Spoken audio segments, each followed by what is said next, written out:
زه مولوي صاحب کمال الدین زاهد د نارشهیي ولسوالۍ مسؤل. زه د 24مې کلیزې د عظیمې قربانۍ او د استشهادیانو د فدایانو او د عظیمو مسؤلینو په برکت باندې چې د عظیمه قرباني دوی ورکړله او د افغانستان اسلامي امارت د عظیمې فتحه تبریکي اولا خپل معزز امیر المؤمنین شیخ صاحب هبت الله حفظه الله ته او ثانیا او زموږ هغه معزز مسؤلینو ته او په دریم برخه کې خپل هغه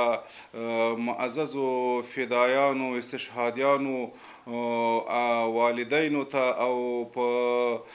د اخر کې د ټول هغه مجاهد فرور او قربانۍ عظیمې ملت ته چې زمونږ په دې عظیم جهاد او د عظیم قربانۍ کې موږ سره یې زیار او تکلیف وایستو دوی ته تبریکي او سبب د کامیابي او سبب د نجات د آخرت او د دنیا ورته غواړم او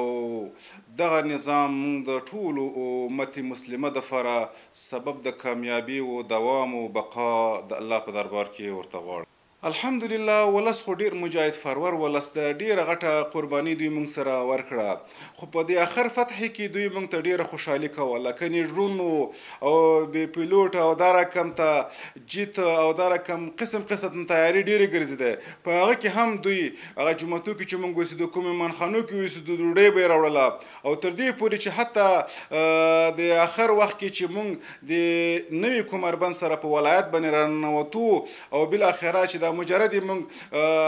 الحاج مولوي قدرت الله ابو حمزه امر وکړ چې تاسې ننوځئ هغه ولایت کې چې موږ ته کومې ساحې تقسیم کړې وې چې هر مجاهدینو ته او هر ډلګۍ مشر ته او هر ګروپ مشر ته چې تاسې خپلې ساحې کنټرول کړئ چې چورو چفاولو زیاتی ونه شي نو تر دې پورې چې موږ په ښار باندې راننوتو نو موږ ته د مازار شریف د ښار ولس دومره استقبال کولو قسم هارونه یې په غاړه کې راچولو یو قسم خوشحالیانې راسره کولې دومره خوشحالیانې راسره شریکولې یو چیغې یو نارې یو تکبیرونه وو یو زمزمې وې